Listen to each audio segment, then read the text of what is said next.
ಪ್ರಜ್ವಲ್ ರೇವಣ್ಣಗೆ ಆಜೀವ ಜೈಲು ಸ್ವಾಗತಿಸಿದ್ದಾರೆ ನಟಿ ರಮ್ಯಾ.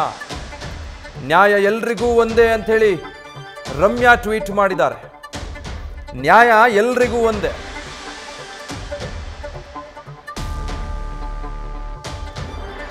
ಈಗ ಸುಪ್ರೀಂ ಕೋರ್ಟ್ನ ವಕೀಲರಾಗಿರುವಂತಹ ಸಂಜಯ್ ಹೆಗ್ಡೆ ಅವರು ನಮ್ಮೊಟ್ಟಿಗೆ ದೂರವಾಣಿ ಸಂಪರ್ಕದಲ್ಲಿದ್ದಾರೆ. ಸರ್ ನಮಸ್ತೆ.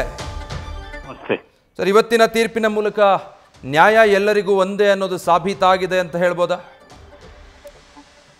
ಇವತ್ತು ಹೇಳ್ಬಹುದು. ಅಂದ್ರೆ ಈ ಕೇಸಿನಲ್ಲಿ ಮ್ಯಾಕ್ಸಿಮಮ್ ಪನಿಷ್ಮೆಂಟ್ ಕೊಟ್ಟಿದ್ದಾರೆ. ಆಜೀವನ ಕಾರಾವಾಸದ್ದು ಪನಿಷ್ಮೆಂಟ್ ಇತ್ತು, 10 ವರ್ಷ ಕೊಡ್ಬೋದಿತ್ತು, ಬಟ್ ಫುಲ್ ಪನಿಷ್ಮೆಂಟ್ ಕೊಟ್ಟಿದ್ದಾರೆ.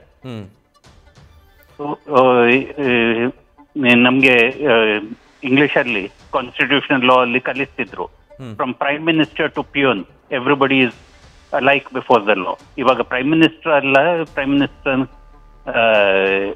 ಗ್ರ್ಯಾಂಡ್ ಸನ್ ಇರ್ಬೋದು, ಮತ್ತೆ ಅವರಿಗೂ ಫುಲ್ ಪನಿಷ್ಮೆಂಟ್ ಸಿಕ್ಕಿತ್ತು.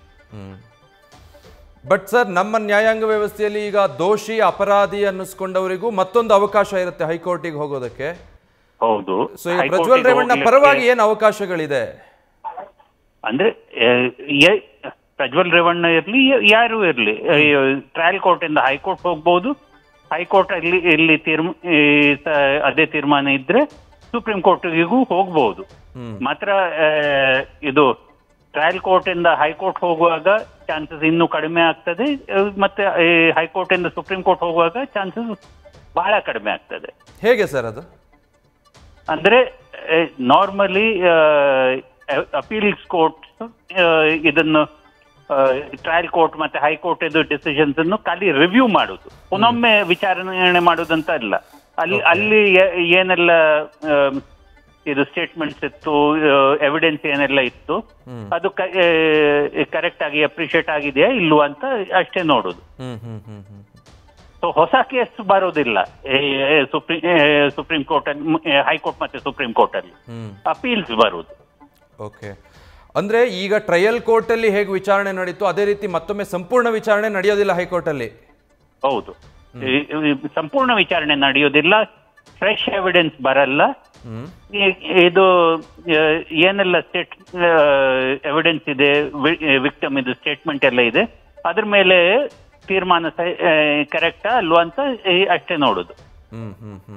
ಅಂದ್ರೆ ಈ ತೀರ್ಪನ್ನ ಪರಾಮರ್ಶಿಸೋದು. ಹೌದು, ಅಷ್ಟು ಮಾತ್ರ ಹೈಕೋರ್ಟ್ ಅಲ್ಲಿ ನಡೆಯುತ್ತೆ.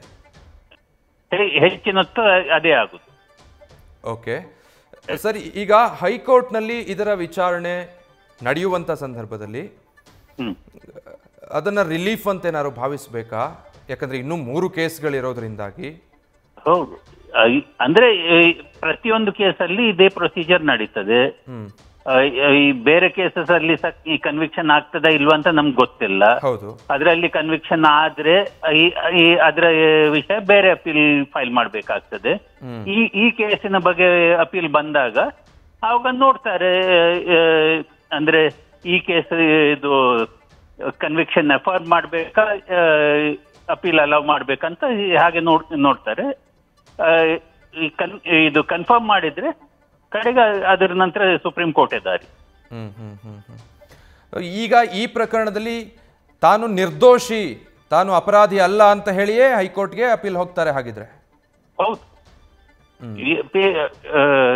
ಪ್ರತಿಯೊಂದು ಕೇಸಲ್ಲಿ ಅದೇ ಒಂದು ಪ್ಲೀ ತಕೊಂಡು ಹೈಕೋರ್ಟಿಗೆ ಹೋಗುದು.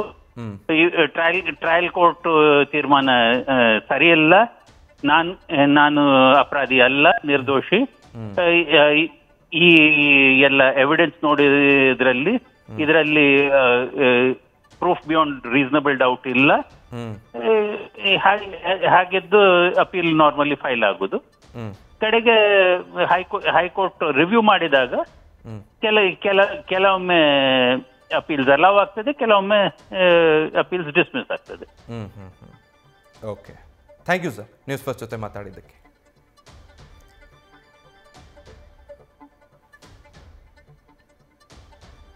ಅವ್ರಿಗೆ ಗೊತ್ತು, ಅವ್ರಾಗಿರ್ತಕ್ಕಂಥ ಅನ್ಯಾಯ ಮತ್ತೆ ಅವ್ರಿಗಾಗಿರ್ತಕ್ಕಂಥ ಅಕ್ರಮ, ಅವ್ರು ಜೀವಿಸ್ತಾ ಇರ್ತಕ್ಕಂಥ ರೀತಿ ಅವ್ರಿಗೆ ಗೊತ್ತು. ಅದನ್ನ ನಾವು ಅಷ್ಟೊಂದು ಕೇವಲವಾಗಿ ನೋಡೋ ಅವಶ್ಯಕತೆ ಇಲ್ಲ. ಎನಿವೆ, ಇದನ್ನೆಲ್ಲ ಪರಿಗಣಿಸಿ ಇವತ್ತು ನ್ಯಾಯಾಲಯ ಅವರಿಗೆ ಗರಿಷ್ಠವಾದ ಒಂದು ಶಿಕ್ಷೆಯನ್ನು ವಿಧಿಸಿದೆ. Thank you.